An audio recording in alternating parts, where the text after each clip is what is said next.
Bonjour à toutes et à tous et bienvenue sur Sensation.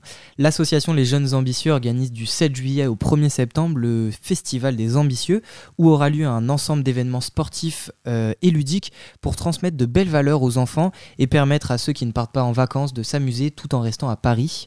Pour en parler, je suis accompagné de Gabrielle Vitane, chargée du projet et du Festival Les Ambitieux. Bonjour. Bonjour. Alors, vous organisez donc un festival avec différentes activités sportives, ludiques, avec des animaux. Pourquoi cette volonté de ramener toutes ces animations dans le 19e arrondissement de Paris ?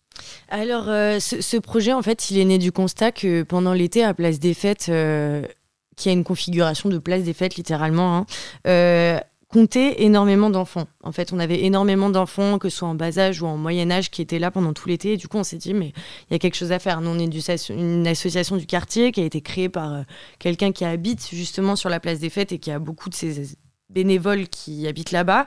Et du coup, on s'est dit, on va ramener les vacances à Place des Fêtes, en fait, littéralement, parce que ces enfants-là, en fait, ces personnes-là ne partaient pas en vacances.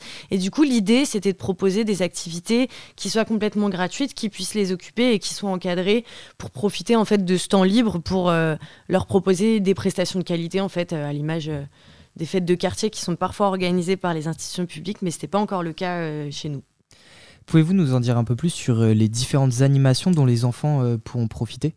Oui, donc jusqu'ici, en fait, on avait tous les samedis qui étaient dédiés aux journées de sport. En fait, on appelait ça les samedis sportifs, avec notamment une journée sport de combat, avec du judo, de la boxe, des sumo gonflables. On avait aussi une journée plage des fêtes, où là, c'était plutôt des jeux d'eau avec des structures gonflables, avec de l'eau, des toboggans qui étaient installés. On a aussi une journée sport de balle, avec tout ce qui est plutôt basket, foot, volley. Et on avait des journées plutôt Koh-Lanta, on l'appelait Koh-Lanta, mais en fait c'était une forme d'interville avec plein de structures gonflables et un peu des défis à faire. Et ensuite les dimanches, c'était plutôt les dimanches de la détente, où là on était moins à fond sur le sport, mais plutôt sur les activités donc ludiques et culturelles. Donc on a investi dans des jeux de société avec des bénévoles qui animent les jeux de société. On a des grandes pelouses, des grands transats, et on intervient avec d'autres associations qui proposent des activités, en fait, qui, par exemple, ateliers nutrition ou ateliers découverte de l'apiculture, etc. Le sport prend une place importante dans ce festival et même dans votre association de manière générale, vous venez de le dire, avec la journée sport de combat, la journée Koh-Lanta ou encore sport de balle. Pourquoi le placer au centre des animations et encourager les jeunes à en faire ? Je pense qu'on peut y trouver 2 ou 3 raisons.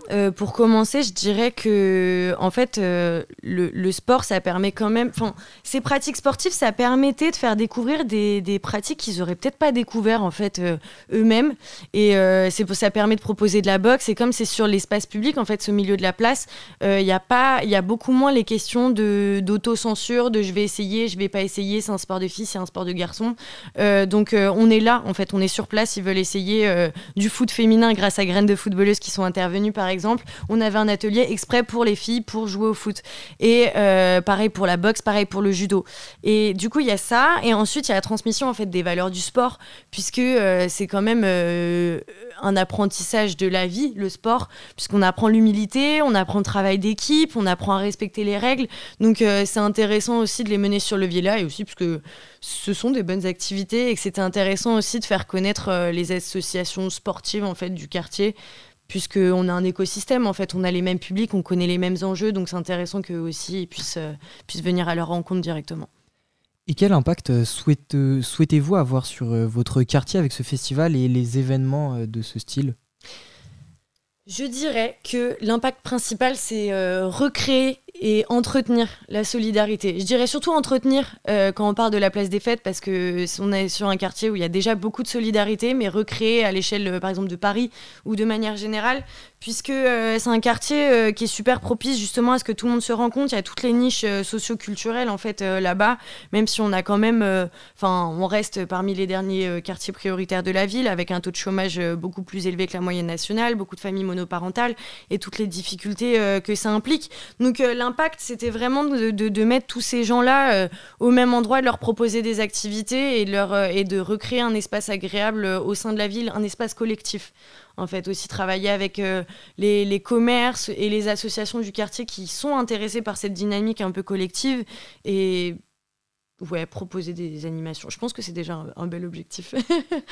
Et qui sont les intervenants du festival? Les activités telles que les sports de combat sont-elles encadrées par des professionnels? Ouais, tout à fait. Du coup, en fait, moi qui ai participé à cette organisation, en fait, la méthode, elle est très simple. C'est que j'ai démarché littéralement des associations sportives et des coachs. Donc, concernant les sports de combat, moi-même ayant pratiqué, c'était des associations de boxe, en fait, donc de Bagnolet et des Amandiers, donc du quartier à qui j'ai proposé d'intervenir. Et eux, ça les intéresse beaucoup parce que, bah, pareil, en fait, ils sont aussi intéressés par la dynamique solidaire de proposer une activité gratuite. Et surtout que souvent, c'est des gens qui sont issus du même type de quartier. Donc, des professionnels. Pareil pour le judo, c'est le club du quartier de judo qui intervient depuis 3 ans et qui adore et qui revient à chaque fois, et c'est toujours encore mieux. Et ensuite, au niveau des associations, pareil, en fait, c'est nous qui les démarchons selon leur objet et selon le type d'activité proposée. On avait Apiculteur qui proposait la dégustation de miel, un peu parler des abeilles et de sensibiliser. Pareil pour Sensations Inclusives qui propose des activités plutôt adaptées. Graines de footballeuses, c'est des footballeuses, peut-être. Il y a des professionnels, il y a des non-professionnels, mais leur objet spécifique, c'est le foot féminin. Donc oui, c'est encadré par des pros. Et ce festival, il est fort de signification en intervenant dans un quartier défavorisé, vous le citiez juste avant. Que voulez-vous transmettre à travers ce dernier ? Je pense que qu'est-ce qu'on veut transmettre à travers ce festival, j'étais un peu longue à la détente parce qu'il y a beaucoup de choses, mais je pense qu'on voulait déjà transmettre le collectif, comme j'ai dit avant, et c'est aussi une question d'intergénérationnel et d'interassociatif et de dynamique générale parce que pareil, en fait, on a des petits, mais on a des moyens, on a des grands, on a des très vieux aussi. On a le doyen qui, à ce qui paraît, il a plus de 100 ans. On a aussi les jeunes qui ont 2 ans, 3 ans, et les moyens qui sont pas forcément, qui sont plus ou moins intéressés par les activités et qui deviennent bénévoles. Au détour d'une balade, en fait, ils voient le festival, ils voient des petits, ils se disent moi aussi, je vais les aider à animer. Donc c'est les valeurs qu'on souhaite véhiculer, c'est ça en fait, c'est la solidarité. Proposer des trucs gratuits, s'amuser tous ensemble, se découvrir tous ensemble, et c'est les valeurs. Et ce festival, est-ce qu'il est accessible aux personnes à mobilité réduite ?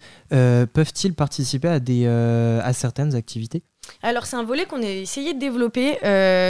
Il a été difficile d'approcher, en fait, au vu de la période, parce que c'est en été, donc on a aussi beaucoup de gens qui sont en vacances, des associations donc handisport, etc. L'année dernière, on a eu Sensations Inclusives, qui est une association du 19e et qui propose justement du sport adapté, qui était venue et qui ont fait du kinball, qui est une pratique qui peut être pratiquée justement avec des personnes en situation de handicap.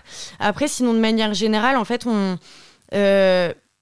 la plupart des activités sont inclusives au sens où les gens qui se présentent, ils sont pris avec. Donc effectivement, les toboggans, ce ne sera pas possible pour les personnes en mobilité réduite, mais on a quand même un panel assez diversifié d'activités et on les adapte en fonction du public. Et comme on est un peu dans le cœur névralgique de Place des Fêtes, en fait, de fait, les personnes en situation de handicap, leurs frères et sœurs sont amenés à venir. Donc c'est nous qui nous adaptons. Pour l'instant, on a vocation justement à développer des activités vraiment dédiées, mais c'est aussi, il faut toucher le public, faut aussi dire aux gens qui peuvent venir, toute une communication à mener, mais c'est vraiment un plan qu'on aimerait approfondir en fait. On peut voir beaucoup de photos avec des animaux sur votre site internet. Est-ce qu'il y en aura aussi cette année ? Oui, il y en aura, pardon. Non, et pourquoi ramener des animaux à un festival de ce type ? Pour l'historique, en fait, de base, on s'est dit qu'on allait ramener des animaux parce que le président, il était allé sur la place des Fêtes, il avait dit mais vous voulez qu'on ramène quoi au festival ? Et ils avaient dit des chevaux, on veut des chevaux et tout. Donc première année, on a ramené un cheval et ça a fait un canon. Un carton. Un carton. Et du coup, en fait, depuis, on ramène de plus en plus d'animaux. L'année dernière, on avait une vache, on avait des chèvres, on avait des poules, des chevaux aussi. Et cette année, ça a vocation à se reproduire. Et du coup, on le fait parce que, comme on l'a dit, on a beaucoup de publics qui partent pas en vacances du tout. Ou bien pour ceux qui partent en vacances, c'est plutôt...